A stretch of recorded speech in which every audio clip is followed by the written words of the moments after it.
Welcome to the first ever episode of the Share It All podcast. I'm your lovely, growing, and beautiful coach, Joy the Growth Coach. I'm here with the wonderful, epically marvelous Coach Keyz. Coach Keyz, how are you today?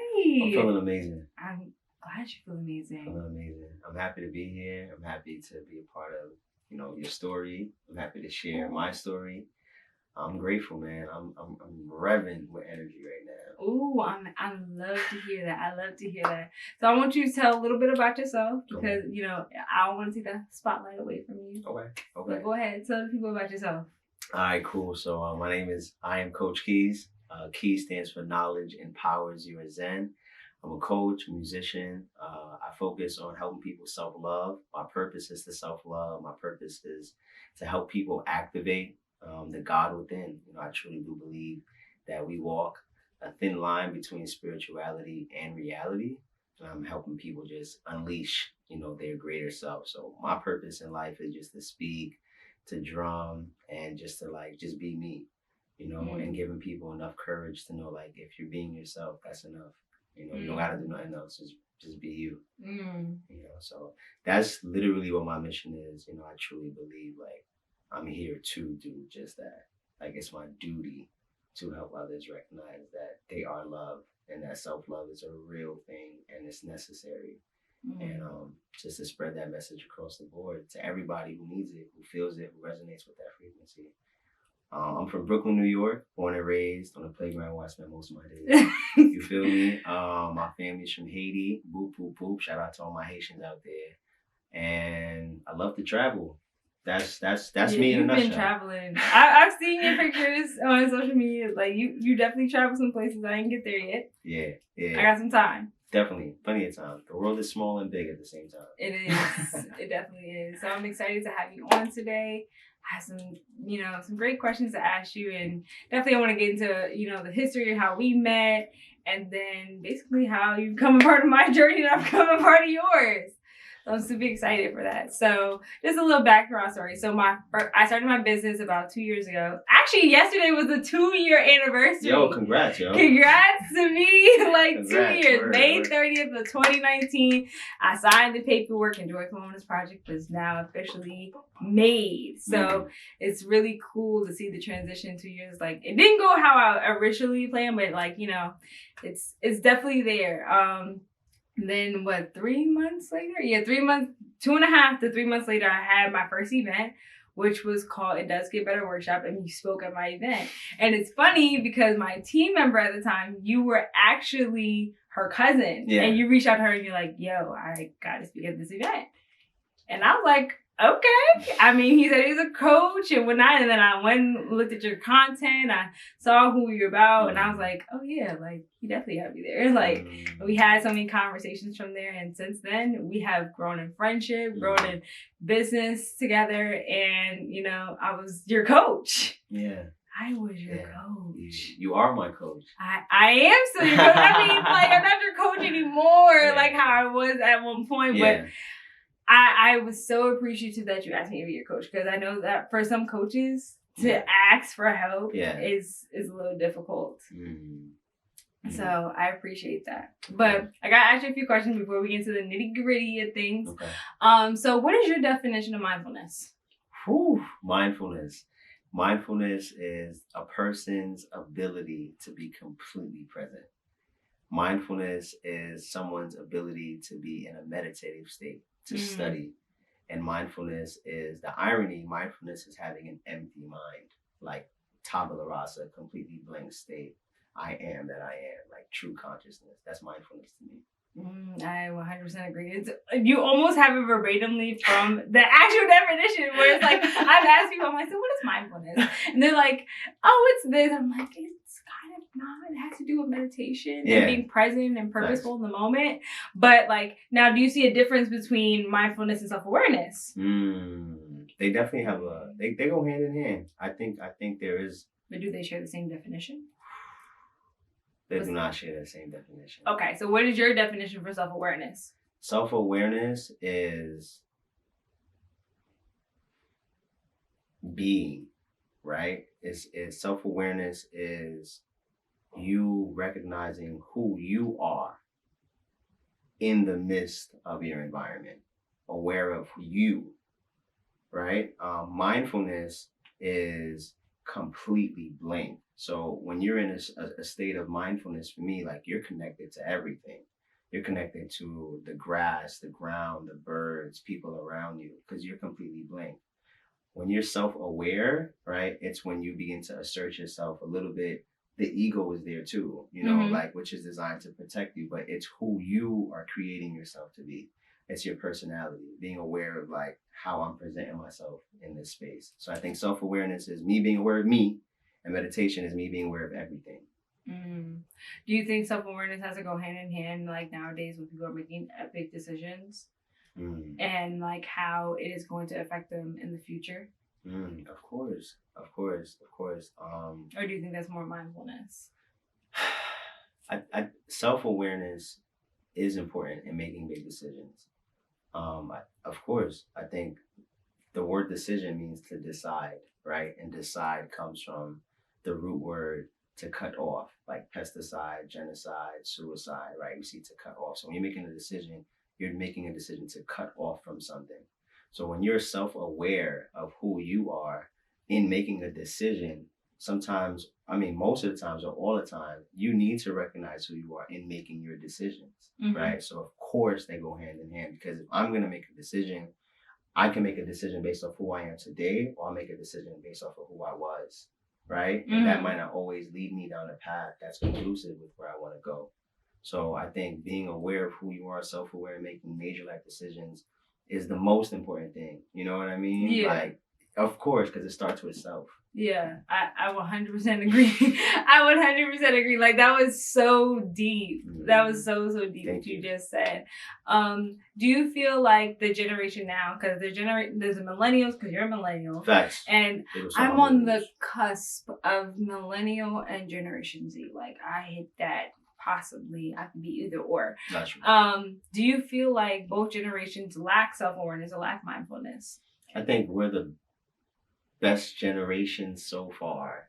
But do we lack it in certain aspects? Be honest. No, of course. I know what? That's a great question, right? Because it makes you delve into the dichotomy, right? One version of it is, well, in this day and age versus baby boomers, baby boomers, that generation, like people who were part of World War I, World War II, the Great Depression, being in the industry, like that type of industrial revolution industry, they didn't put as much emphasis on mindfulness and meditation and caring for your body as well, because their life was short-lived.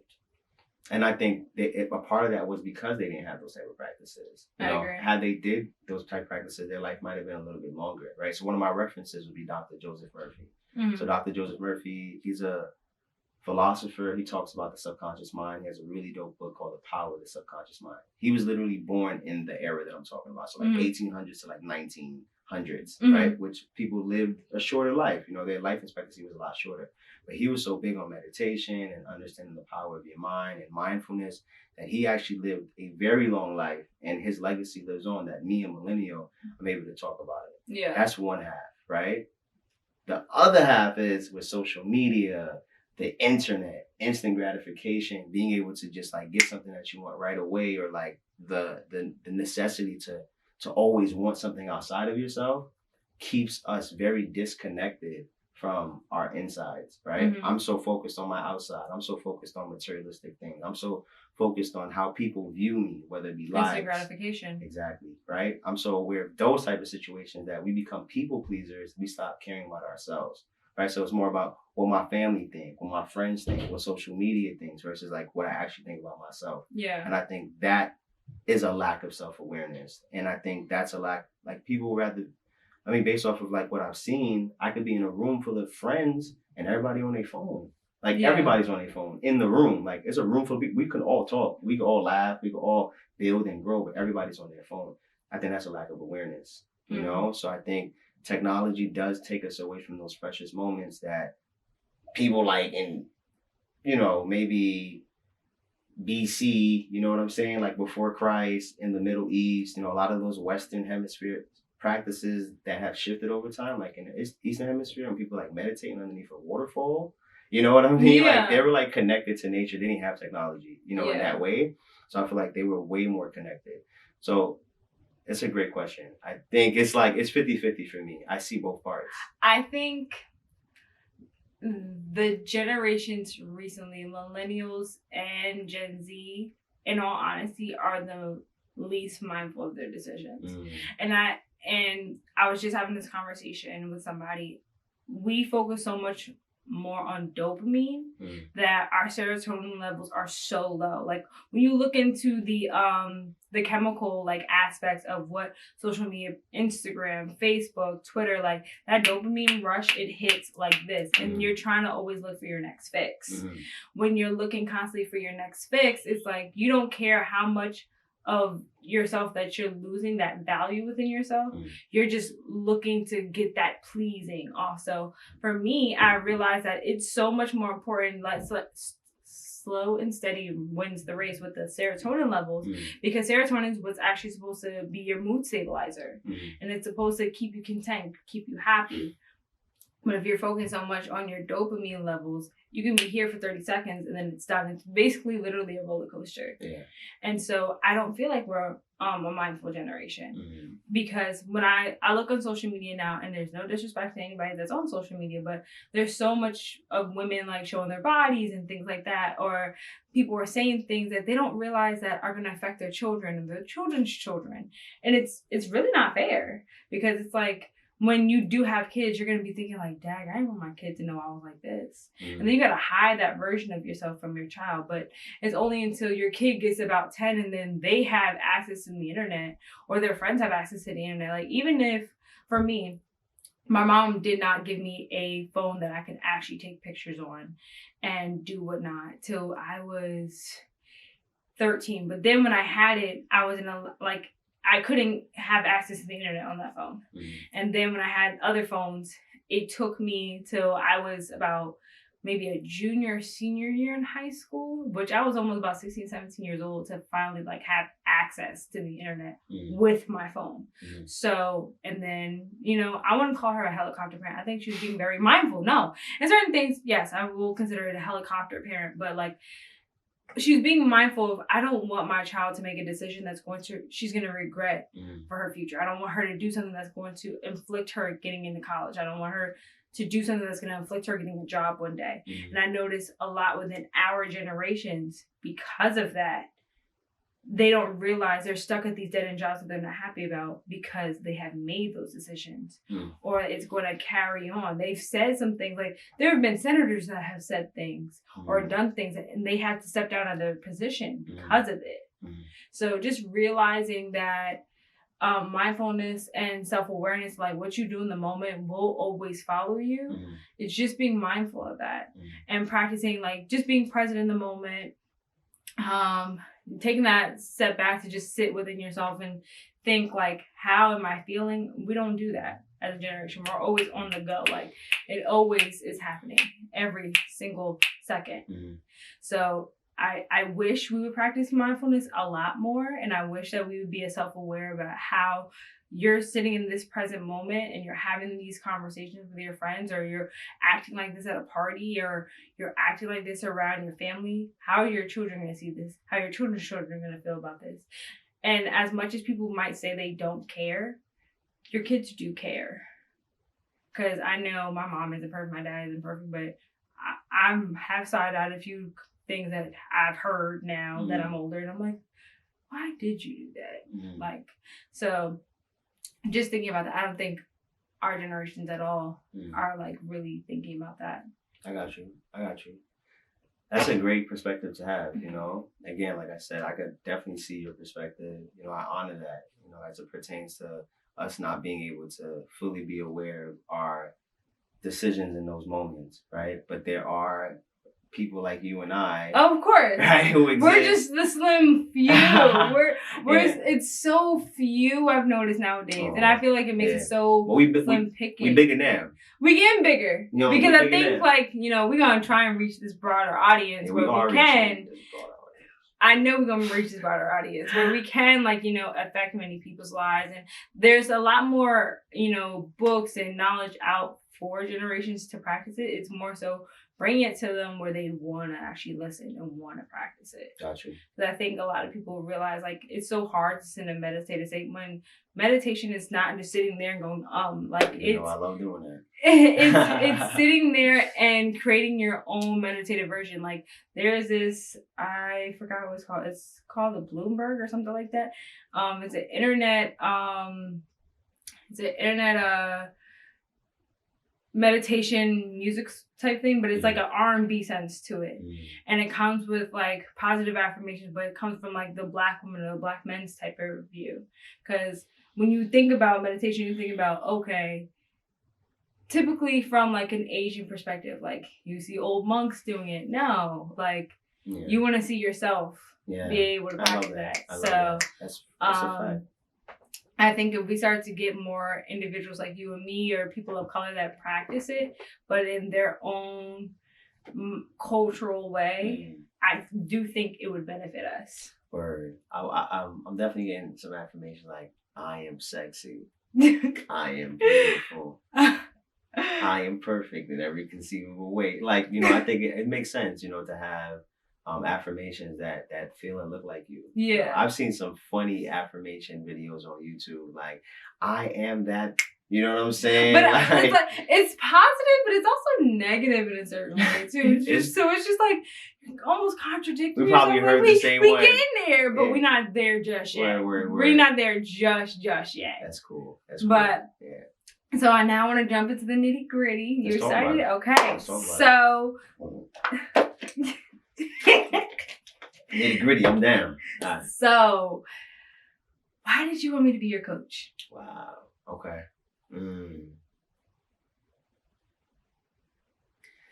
I trust you.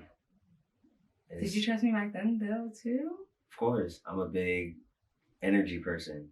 So when my gut or my intuition lets me know that this is a person that is looking to not only gain something, looking to give something as well, that puts me in alignment with them.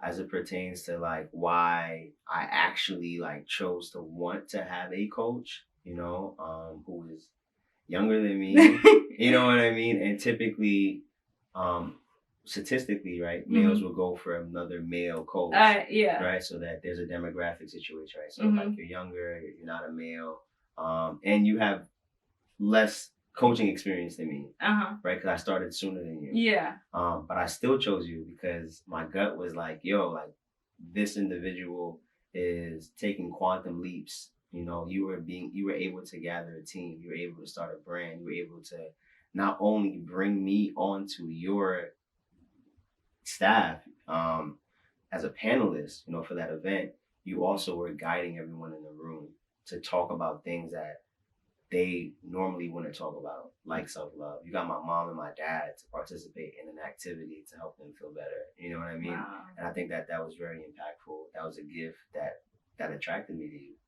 Wow. Yeah. I didn't know I did all that. It's funny hearing that now, but wow. It's funny. I do remember your parents being there, but I didn't know like they actually felt that. Like, how did they feel after the event? Like, do they still practice some of those things and have those conversations? I think so. I think there were some seeds that were definitely planted. My dad watches some affirmation videos, and my mom is a lot calmer now. I think that was definitely a catalyst to let them know that what I was doing was positive, and to see someone else who was doing something similar, I think it inspired them to take a second look at it. So of course, Okay. So, well, that just made me happy.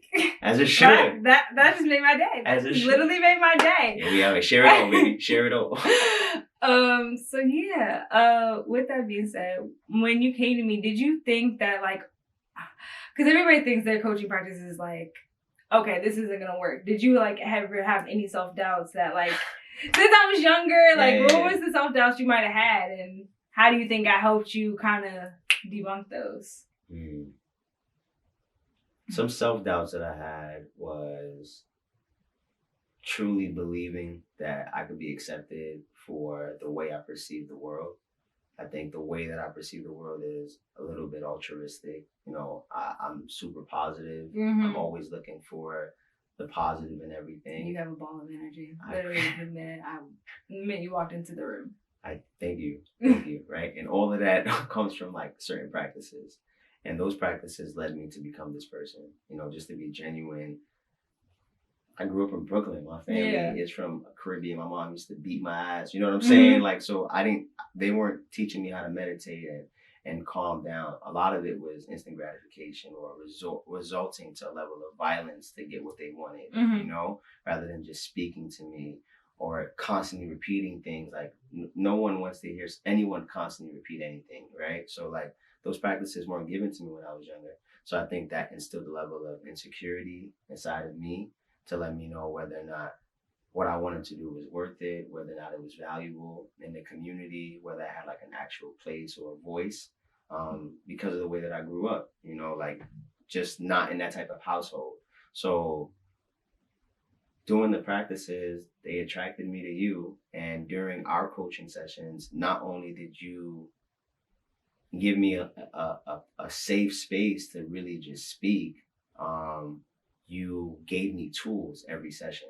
Every session you gave me tools. So you didn't just rely on like your basic knowledge of how to coach. You gave me tangible tools like, yo, bro, take this hammer back. You feel me? There's a nail right there. Hit it 3 times. You feel me? I can't hit the nail for you, but I can give you some, you know, I give you a hammer to do it. And I feel like you were always giving me tools.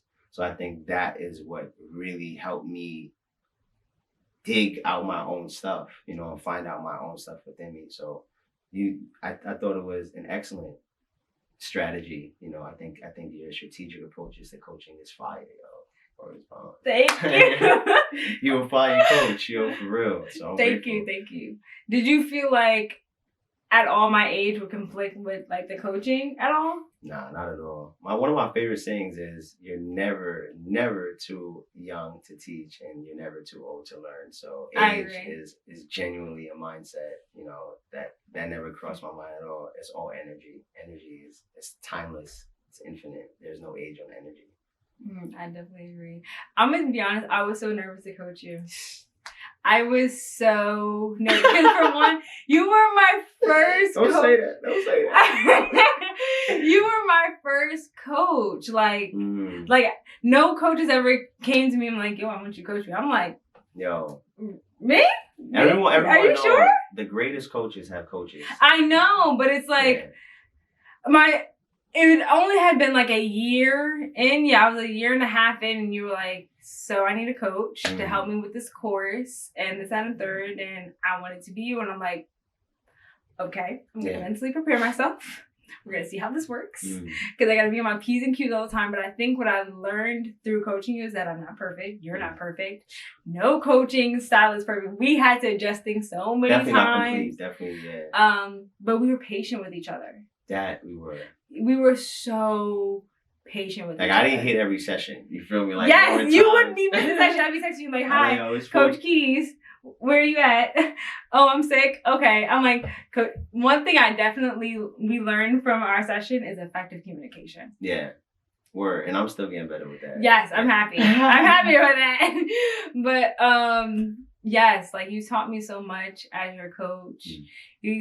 I appreciated that you saw the authenticity when I would tell you about my stories. And like I think that helped bond us a lot more during your coaching session. Because I felt very comfortable to open up to you about like how I use these practices and how I learn these practices and how I built these tools for myself and how I'm willing to give these tools now to you. So that was really great. And I do that with all my clients. Like I say I'm giving you this tool and this is why. This is what I learned from it. This is the experience that I had. I don't share sometimes every single last detail, but I share enough of the nitty-gritty so you can see the value in that particular tool that I give to you. I like it. Because I think it's so essential to teach people definitely why it is what it is. Because when you don't, they're like, she's not telling me why I need to use this. So instead of just using this, I'm going to use this instead. And that other thing is not going to get you to where you might need to go. I got you. I'm also a good student, so you are. I'll be honest. You might have forgot your homework every now and then, but you like, all right, Coach Joy, I didn't do my homework. Let me do it. I'm gonna call. We're gonna get this. We're gonna call you right back. We're gonna get the session. And then he would like call me back like 20, 30 minutes later. I'm like, okay, I'm ready for session. I'm like, we ready? Yeah. Ready. And every session you came in with positive energy. Oh, thank you. Every session, like. That's dope. So I'm so. And you know, like I didn't expect every session to be like light and bubbly, but you made session worth coming to. So it was a breath of fresh air. Y'all hear what my coach talking about? It was a breath of fresh air. Like I've coached a good couple of people, and I'm not saying like I don't discredit any of my clients that came with other baggage and things like that, because the point of coaching is to help you work through that. Of course. But you always had a positive light on your baggage. And I'm just like, how? Like, just how? Wow. And just how? Wow. But yeah, I was very nervous to coach you. So, but over time, thank you. Over time, it felt like it was divine. It felt like it was divine. So tell me, how did I teach you how to be self-accountable? Like how to take self-accountability? Wow. All right. So first and foremost, especially considering that I was late every now and then. Almost about 80% of your sessions. 80%. 80% of your sessions. Besides like the first few and like the last few, because I got on him about it every session. Yeah. So I think one of the clever ways that you taught me accountability was not only to write it out. Mm-hmm. There was a practice that we did where it was like, okay, well, you said you were going to come here, you were going to complete these tasks, right? Write it out. And now review it and see whether or not, you've actually committed to those things. And it was my rags method worksheet. Exactly. So that was one. The worksheet really helped keep myself accountable because I'm writing down what I said I was going to do. I get to keep my word to myself. So that connection with my actual application of what I said I was going to write down really kept me accountable. The second thing that kept me accountable was there was a lot. I wouldn't want to call them penalties, but basically there were gifts that I got to give to the Joyful Wellness Project. Yes, that was self-imposed.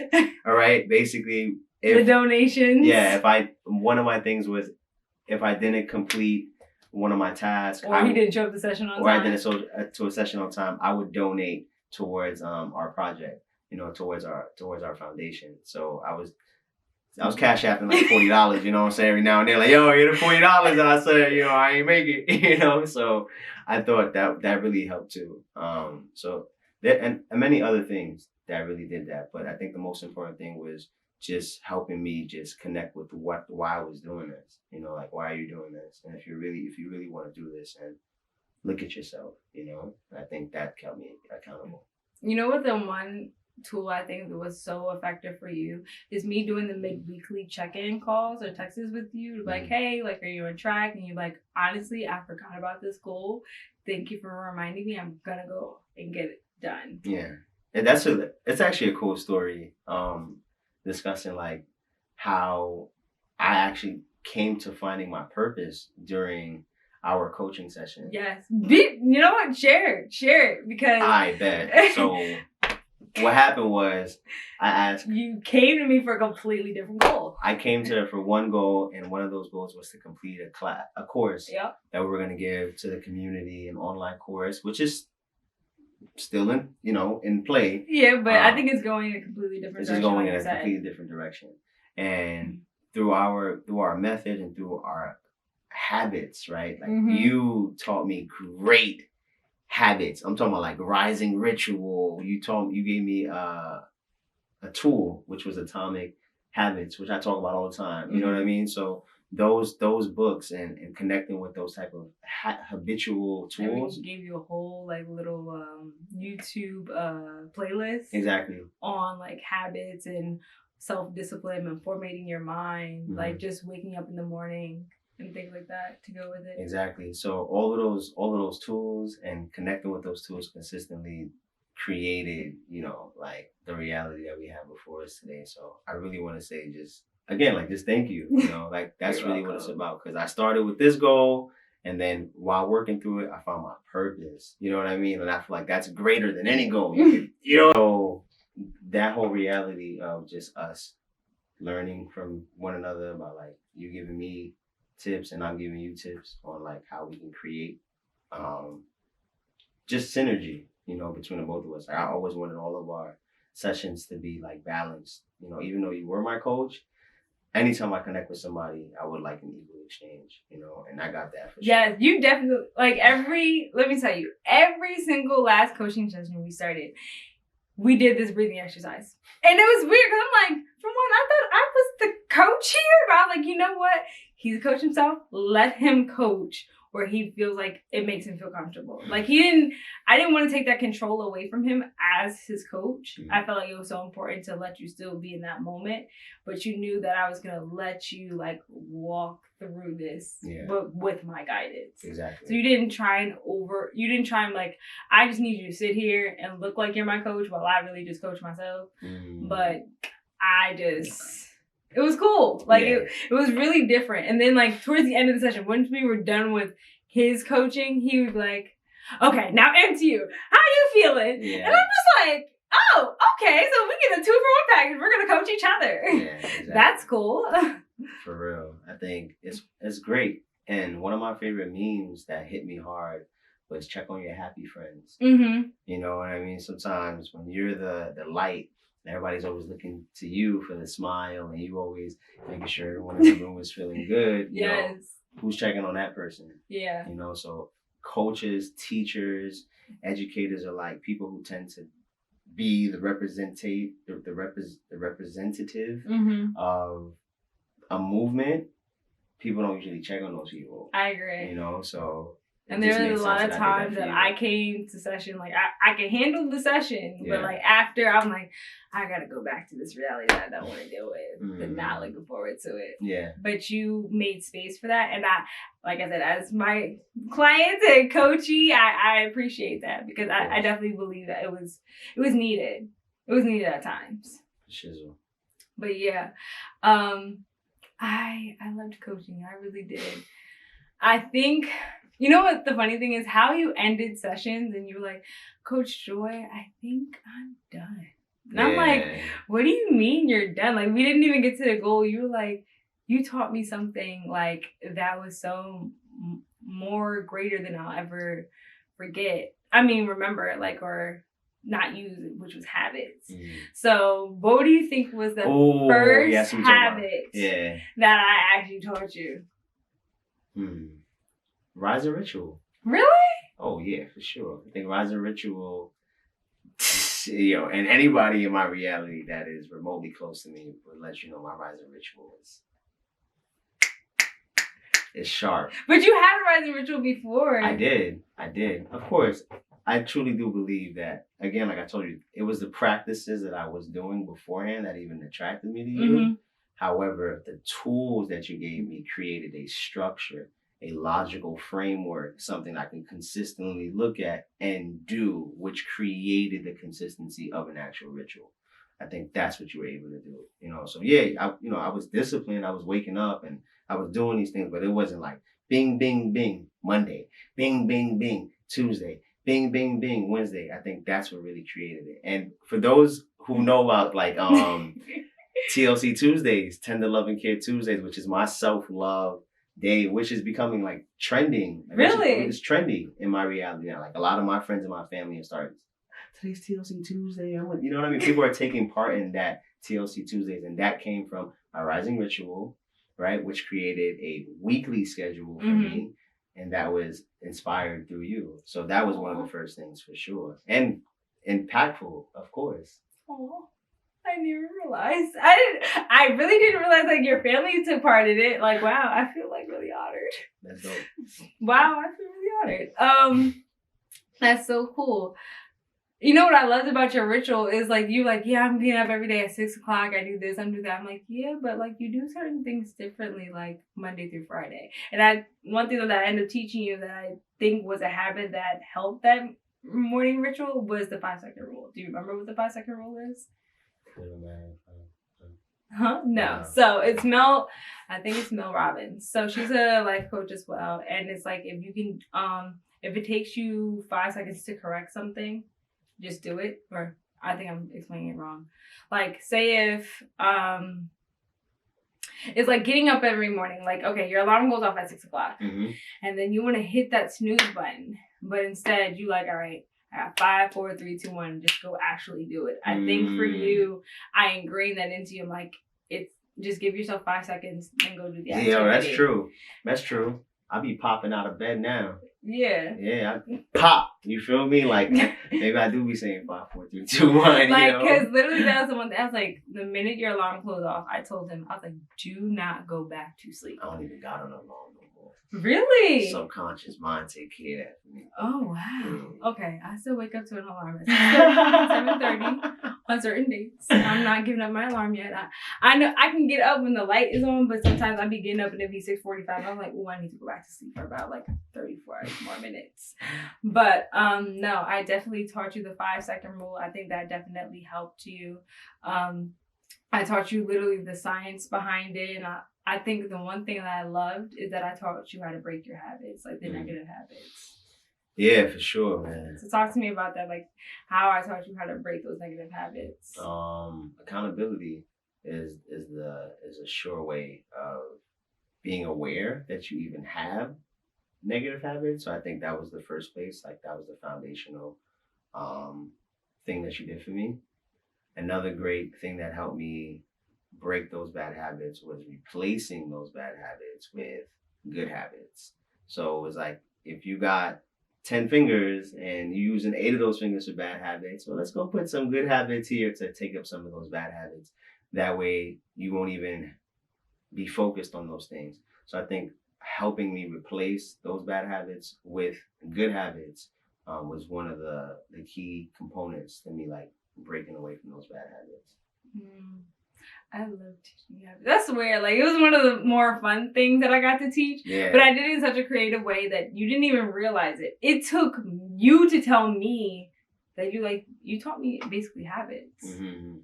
And then I definitely want you to tell, like, you know, the people's, what's your, like, weekly routine now that, like, you know, I know you still got that morning ritual and you be telling me about it even to this day, it's still fire. So definitely tell them what it is. I bet. So the Rise of Ritual goes like this, right? So every day, as far as I'm concerned, the first 4 hours of my day belongs to me. So if I have an income opportunity or something I'm committed to, like if I start work at 9, well, best believe 4 a.m., 5 a.m., I'm waking up so that I can have the first 4 hours of my day to me. Now, in this rising ritual, the first thing we're doing is meditating. Just want to just wake up and be in a meditative state, think about who you are, where you are, be grateful and honor yourself. After that, I'm personally connected to spirituality, so I pray. So I say a song or I'll say a prayer in my heart. The third thing I'm going to do is some type of movement. I'm going to exercise. Would that be take a walk? What that means, jog, do some squats, do some push-ups, like do some type of physical activity. When I'm done that, I don't know what type of audience this is, but I take part in some herbal remedies that really help calm the vibes. You know what I'm saying? So whether that be tea or just a sesh, you know, with myself, you know, that really helps. And then the fourth thing is writing out what I want to manifest for the day. You know, like I actually create my day. Like this is what's going to happen today. Yes, that was one of the greatest practices because I think like you had everything else. Like you like, well, I meditate 5 minutes during the morning. I'm like, but is that enough for you? And especially because you're such a spiritual person, you were like, I don't always feel like I'm energized for the day because by like 2 o'clock, by 3 o'clock, I'm tired. I'm like, well, is that really helping you? And you were like, no. And like when you realize that, you're like, maybe I need to add 30 minutes into it. I was like, okay. Like you added 30 minutes and one day you came back and you're like, so I do this for an hour now. And I'm like, I just be sitting and meditating for, I'm like, okay, like whatever. I was like, then if you're going to meditate and you're going to pray for an hour or whatever, like make sure that you've designed your day where you're not late for everything else. Because once you kind of put that snooze alarm in, or once you like, nah, I'm not going to do this and you change it, like it throws your entire day off. So like I always tell people that like if you have a morning ritual, ensure that there's nothing that breaks you out of it. And like even if you're broken out of it, the next day it's not a continuous cycle. Like make sure it is like a lifestyle for you, because it takes 21 days to form a habit. Exactly. 30 days for it to really kind of get ingrained, 66 days to break a habit, and 90 days to make it a lifestyle. Exactly. So we made a lot of your habits into lifestyle routines. Exactly. So that's what I really like ingrained in your head, because I'm like, if we're gonna do this, we're gonna make this into a lifestyle choice. Yeah. And so that's what I was definitely happy about when it came to your morning ritual. And I really like loved where I was like, so what are we gonna do each day? Like every day there was an intention. Yeah. And like I remember TLC Tuesdays, there was no work. He was like, I'm doing no work on TLC Tuesdays. That's amazing. And then I think it was Saturdays, you said the same thing. Saturdays, too. Yeah. On Tuesdays and Saturdays, he's like, I'm not doing any work. But Mondays, Wednesdays, Thursdays, Fridays, Sundays, you got me. And I was like, okay, so make sure like if you're gonna work on your course, you're gonna do it Monday. How long you're gonna do it for? What else are you gonna do during those Mondays? And like he even left time for like if things were happening in between that he didn't even plan for, which was so beneficial because you kind of didn't set yourself up for failure. Yeah, definitely gotta leave some wiggle room. I love to wiggle, so need some room for that. Yeah, so I was very grateful. Like you were very realistic, and like I think I always tell people when they're making goals. I think that's that self-awareness I was talking about. Yes. Yeah. So yes. I think reality or realistic is just meeting reality where reality is. Like if this is where you are right now, be real with yourself. You know what I'm saying? Like, if you never ran a mile, you know what I'm saying? Today's not the day where you're going to run a mile every single day. You know, start with a quarter mile and work your way up. You know, and I think putting every single brick down little by little is what created the lifestyle, which is not. Now, I wasn't always waking up 4 hours before. Oh, yeah, I know. You know what I mean? You would wake up 2 hours before and you'd be like, I'm so tired. We get to midway during the day and I'm just like, we'd have session like 2, 3 o'clock. And you'd be like, yeah, after this, I'm ready to go to sleep. Like, or I'm going to go take a walk. And I'm like, well, don't you have other things to do? And you're like, yeah, they gonna get done. And then in the beginning, you realize they didn't get done in this space and time that you wanted them done by. Exactly. So, habits really took care of that, man. One of my favorite quotes is, you don't rise to the level of your goals. You only fall to the level of your habits. So like building good habits is what's going to actually get you to the goal. I feel that. And a lot of people, I think they get it mixed up. They're thinking like, I can have these goals, but your habits shouldn't be centered around your goals. Your goals should be centered around your habits. And that's what like I've always tried to teach people. I'm like, you can have this amazing goal, but if you're once the goal is complete and then your habits go away, that means you weren't successful. Like you're only as successful as your habits and routines. That's a fact. And I always encourage people, I'm like, create successful habits first, because you can come in with any single last goal. I want to make $1 million. I want to get a car. I want to, buy a house. But if you don't have the habits that are set in place prior, that goal is never going to matter, because you're going to work 10 times harder just to get it. Because you're going to constantly have to change and change and change and change. If you are already creating that habit, it's easy to get it. And you appreciate the journey a lot more too. Of course. I think so. I believe that. I know that. So one of the last few questions we're going to get into today. How do you feel like the goal setting activities that I created for you were beneficial? So the sign-in sheets, the weekly reflections, the goal assessment that I had you do, the CPD. Oh, I forgot. We didn't even talk about the consistency, persistence, discipline quiz. We don't get them all the way. You know what I'm saying? And then let's share it all, so it makes sense. I mean, they don't got the content out there. I have the content. Nice. It'll be in a workbook soon. Be out for that soon. And then the 4 accountabilities worksheet, the 4 A's report card. How do you think that like really helped with your goal setting? Well, what I really appreciated again was the awareness that it was creating for me. So questions lead to more questions. Yeah. That's typically what happens, and answers lead to more answers. So the reflection sheets that you gave me, the worksheets that you gave me, doing an actual activity that required me to ask questions about where I was and answer those questions helped me ask myself more questions, which revealed myself more to myself. So I was able to kind of find my true self along this process. So the worksheets just help navigate the thinking, because sometimes the thinking can be so jumbled up. But when you have like a reflection sheet or like actual directed focused questions on something that's important to you, it really clears things for you. So it was kind of like you organized my mind for me. Wow. Yeah. Wow. Mm-hmm. And as you can see, we my humble boy. Everything organized. Everything got a place and an order. You're not humble over here though. This is fire. It's a dope spot. Thank you.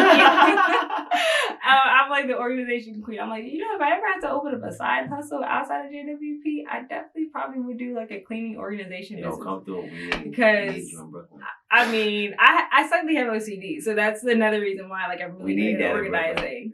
But yeah, I'm really glad that I helped you organize your mind, because I feel like a lot of people come to coaches or they come to therapists because their mind is all over the place. And it's like they have all these crowded thoughts, but I'm like, where do they go?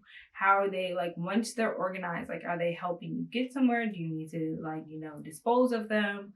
And I think for you, you had all these great ideas and these great thoughts, but they weren't in folders. They weren't in categories. Yeah. And, like, you were very focused. You had it there, but it's just like you just needed that extra push to like sit down, write this out, make sure. Still creating that. And of course, and I'm pretty sure you got a bunch of people, because you said you created an accountability group for yourself. I did. So I definitely know that you probably got people holding you accountable, making sure that you. Yeah, some of them is in this room. But we out here having fun, man. Shout out to everybody who helped me. Of course, but I'm glad I got to be part of the tribe. Me too. I'm definitely grateful for you. I'm grateful for the growth that you have. I'm grateful that slowly but surely you'll be a part of the JWP team, but we can't disclose that just yet. But you've done a lot of amazing things. You've done a lot within your community, and I'm very proud of that. And you're gonna continue to do those things because you've got the tools, and you always got Coach Joy in the background to keep you there and make sure you get those goals done, because I don't accept failures in my circle. No failures on this side. Like, you can make mistakes that mistakes are okay. Yeah, mistakes that like sometimes leads to failure is okay, but failures as a person, we don't do that over here. I will make sure that does not happen. But yeah, I'm so grateful. Now, what is your favorite worksheet that I had you do, or favorite quiz? The CPD, really? Yeah. Consistency, persistence, and discipline. Yeah, sure. Why? Why not? I like it. Rags is lit too. All of them. I mean, if you want to talk about the aesthetics of the sheets, you know what I mean? Maybe the rags is the prettiest one. However, in terms of me figuring out, is it discipline that I'm lacking? Is it consistency that I'm lacking? Is it persistence that I'm lacking? Because they're all correlated, but they're three different things. Yeah. So learning about like consistency is like, that's an area in my life that I really we had to focus on a lot on that one. You know what I mean? That's been the crux of my journey. Yeah. It's like, he got it. But the consistency, like if this was what he was doing all of the time, he'd be like, and I'm grateful because I learned to have compassion for myself, because there were still so many other things that I got to work on. So now consistency with you and with the people around me that are patient with me and just love me for me, they realize that, working on the consistency thing, man. Yeah. When you did the quiz, I don't want to share like all your scores because, that's HIPAA, but I noticed that we definitely after sessions would constantly beat consistency, and I think it definitely helped your self-discipline. Yeah. And did I help you actually change your idea of self-discipline? My idea of self-discipline, because I think a lot of people think self-discipline is negative, But when you actually really think about self-discipline, it's actually just a better version of loving yourself. For sure. Yes. What you told me with self-discipline is how to set boundaries. Really? Yeah. Wow. Yeah. That's deep. Tell me about that.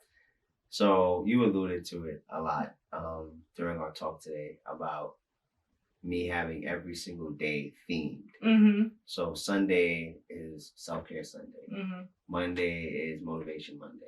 Mm-hmm. Tuesdays, TLC Tuesdays. Wednesday is Win Wednesday, and Win is an acronym for wealth, intelligence, and nutrition. Thursday is Thankful Thursdays. Friday is Family Friday, Fun Friday. You know, I leave space for me to just be with my family, have fun. And Saturday is Sabbath. You know, I'm just like shutting everything down and just connecting with myself. You know, so I think that theme, that framework creates boundaries. Yo, it's TLC Tuesdays, boss. You feel me? Don't hit me up today. You feel me? Yeah, I noticed like on Tuesday he's like, Coach Joy, we're not gonna answer the phone. So everything has to be scheduled on a Wednesday for the following day. Where Tuesdays like that's super sacred for me, you know, and those boundaries help because it's like I'm worth it, you know, it's like making me feel like I'm valuable enough. I'm not just giving myself to everything and everybody. I'm not being pulled in a whole bunch of different directions. I'm setting time slots for me, energetic slots for me. Who's filling this slot? Me, right? And those boundaries create a very, very, very deep-seated self-love. I feel that. I'm so grateful I got to do that for you. Me too. I'm so grateful. Is there anything else you want to talk about, Coach Keyz? What you got coming up? Or, you know, we can't spill everything. We can't spill everything. For sure. First things first is love yourself. Everybody who's watching this, love yourself, appreciate yourself. My acronym for self-love is social emotional learning frequency for living on valued energy. Wow. That's my acronym for self-love. So recognizing the importance of self-love and recognizing the importance of you is the game changer that you're looking for because you got all that you need to succeed already. I need you to repeat that acronym one more time. I don't think they heard it that way. Gotcha. Self-love, social emotional learning frequency for living on valued energy. Love is living on valued energy. Self is a social emotional learning frequency. We're always learning. We are frequency. We are vibration. We're social emotional beings. Yes. You know, so connecting with that is what I would just want to share with everybody. You know, like everyone share it all. Like that's it right there. That's the key. The key is truly self-love. You are truly the key that you're looking for. I am Coach Keyz. Thank you for that. That was deep. You got anything else you want to share? Like, you know, we can't drive like projects and stuff. Future projects. Definitely tell them where they can get your book and tell them about your book a little bit. Okay, so I got an awesome book called How to Self-Love for the Black Millennial, and it talks about how to self-love for anyone really. But I really wanted to bring this out to people who look and feel like me because I see the disparity that exists amongst my brothers and my sisters. You know, there's a lot of fighting, a lot of self-doubt that has obviously been conditioned in us and trained in us. So I think breaking the mold of saying like, yo, this self-love book is for you. Yeah. Because it feels like a lot of stuff isn't for us. That's why when you hashtag meditation, you're going to see a monk. Or if you hashtag wellness, you're going to see matcha tea or like yoga mats. Yeah. That's not what wellness is about. This is wellness. Yeah. This is what meditation feels like. It's just communion, fellowship with other people. Yeah. So that's what that book is really centered around. In the book, we talk about affirmations. There are affirmations that you can use. There are also some real cool songs and practices and activities that a person can utilize to actually ingrain positivity into themselves. And then there's a cool snippet where I talk about numerology. And I'm really into like numbers and the importance of numbers as they regulate our reality. So the book talks a little bit about numbers too. So it's cool. And I have the copy and I love it. And, you know, we can't discuss where it's going to be at on the JWP website. Yes, we can't get that yet. Soon to come. Definitely. But yes, thank you for coming. I appreciate it. I appreciate you. Oh, last thing is if you would like to support me I think the best way to do that is by supporting her. All right. Thank So you. please like, subscribe. Yes. Whatever it takes. Share this podcast. You know, you could definitely find me through her. If not, you can check me on IG at I am Coach Keyz, or you could email me at coachkeys@instinctinspiration.com. Those are the two platforms where people typically communicate with me. So if you want to ask me any questions about self-love, if you want to ask me questions about anxiety, also if you want to talk about just like spiritual practices about how you could be better, how you could feel better, how you can have more energy, be more inspired to finding your purpose and your calling, I got some tips and tools some keys that we can talk about. So that's it. I'm happy. I'm just happy to be here. Thank you, Coach Keyz, for coming. You had to be my first episode. You know you had to. Insert some music right here. Just right here. I appreciate it. And guys, thank you for tuning in for our first ever episode. Be sure to like, subscribe, comment, leave us, a review. We are on Instagram at Joyful Wellness _, also on Twitter at Joyful Wellness _. You can follow us on Facebook at facebook.com/JW Project LLC. You can also find us soon on our website. It will be up probably mid-June. So if you're listening to this in early June of 2021, we will be up. I'm gonna say I don't want to give a date because I want to just like make sure everything's concrete and sealed. But it'll be JWPcoach.com. Yeah, I changed it. There's so many changes that came with that. And if you want to email me, you can find me at info@jwpcoach.com.